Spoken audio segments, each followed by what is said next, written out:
Hello guys, welcome back to my channel. So I'm back here with a new project. So this time we are going to do fault diagnosis for photovoltaic cells of solar panels. As you know, solar panels are consist of a lot of photovoltaic cells, and through that they convert the solar energy into DC output. Alright, and the dataset I'm using for this particular project is taken from here. As you can see, this is a README file available with the dataset. It's called experimental data for fault scenario in grid connected photovoltaic systems under maximum and intermediate power modes. These are the credits or the creator of this particular dataset, and I'll link this PDF below in my GitHub so that you can go and check this out.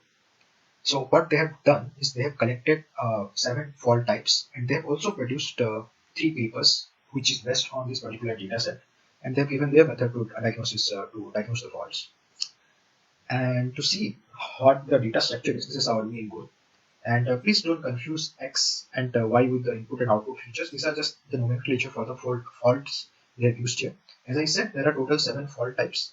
And to know what the fault types are, you need to see here. This is one of the paper shown in that particular PDF. That F0, wherever is written, that is the normal condition. F1 represents inverter fault, F2 represents feedback sensor fault, and so on and so on. Grid anomaly, array mismatch, boost converter control, etc. etc. I personally have no idea on how these faults are, how do they occur, what is the physics behind those faults, but we'll try to do the fault diagnosis or identify the fault when they occur through the input features. And that is the fun thing with data-driven fault diagnosis or artificial intelligence. You don't need to know the physics behind the fault. Once you have the data, you will use your statistics, your idea on machine learning, and you try to predict the fault. And for an instant, there are 2 modes used. One is limited mode, one is maximum mode. So suppose if one dataset has name F4M, then the F4 is the fault type and M is the mode. If I show you one example of the dataset, so this is how the dataset looks like. Each has their individual CSV folder. So F0L represents normal condition in limited power mode. F1L represents fault 1 limited mode. F1M represents fault 1 in maximum power mode. So on and so on. So there are total 7 fault and 2 modes. Data are collected for 2 modes for each type of fault. If I open any one of them, these are also pretty long. Each data is taken at 1 micro, 10 or 1 microsecond. I need to confirm that. But yeah, this is what the data is. This is how the data looks. These are the features we have right now. Okay. And you can see the features in this particular PDF as well. Here it describes all the features that we have for each fault. The average time sampling is 10 microseconds. Yeah. The average sampling time is 10. I mean, between 2 consecutive observations, there is 10 microseconds here. So we have a huge data set basically, and with very good resolution. So that is it about the dataset. Okay, now that the background knowledge of the data is clear, our next goal is to combine this entire dataset into a single dataset where we have in terms of features at one part, and in the last column we'll have the respective faults and modes. As you can see here, we have total 7 faults. So we'll have seven fault labels here, and the input features here as our input and output variables. Okay, to do that, first we'll import the necessary libraries, pandas, numpy, matplotlib, c1, and these are some codes just to make a good graph, good looking graph. Alright, so I'll import this code, and okay, so what does this code says here? So first we'll read CSV file. This is basically string formatting where num will be replaced in this place. So suppose that I want num equal to 0. I want to take the normal data set. So this will be replaced by this will basically F0F. This will basically be F0F. Alright.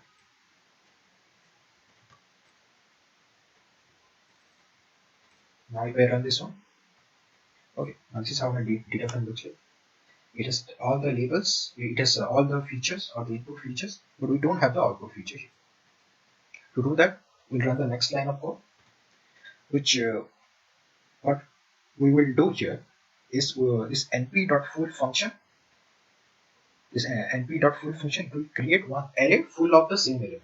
So in place of the same element here, we are putting f0l. So it will create. Okay, now let me just show you what it will do.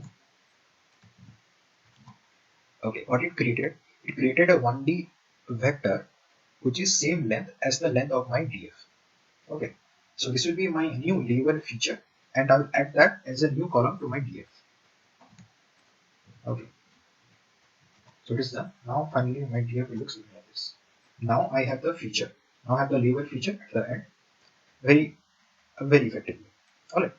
So, but I cannot be having only one type of label. I need all the type of fault label. Okay, so for that what I did, I made a for loop. So this for loop will go from 0 to 7. As you know, in Python the last indices is neglected. Okay, and it will run the same loop that I show here. So first it will take, suppose num equal to 4. Num equal to 4, as num is inside this for loop. Suppose num equal to 4. So instead of here it will be f4l, and what is f4l? F4l we have this data. It will take this data, put it in the data frame, then get the label, and that label will be f4l. Then once my data frame is done, I will append that in Solr data limited power. So first what will I do? I'll create the data frame only with limited power. And in order to initialize this, I've used this particular. This is basically an empty data frame with certain column names. This column name I have just taken from the actual data frame. Alright. And similarly, I'll make another loop where I'll just initiate this from DF1, but it will take the maximum power mode. At the initial stage, I'm creating two data frames, one with limited power mode and one with maximum power. And both this will have 7 type of fault labels. This will also have 7 type of fault labels. At the later stage of this project, we'll try to combine them and train machine learning algorithm on them. Okay. Now, once I do this, it will take some time. Okay. Okay. It's done. So now let's say this is my limited power mode. It has total how much? 1 million. It's total 1 million data points, as you can see from each fault labels, and that is it. Also for the next one,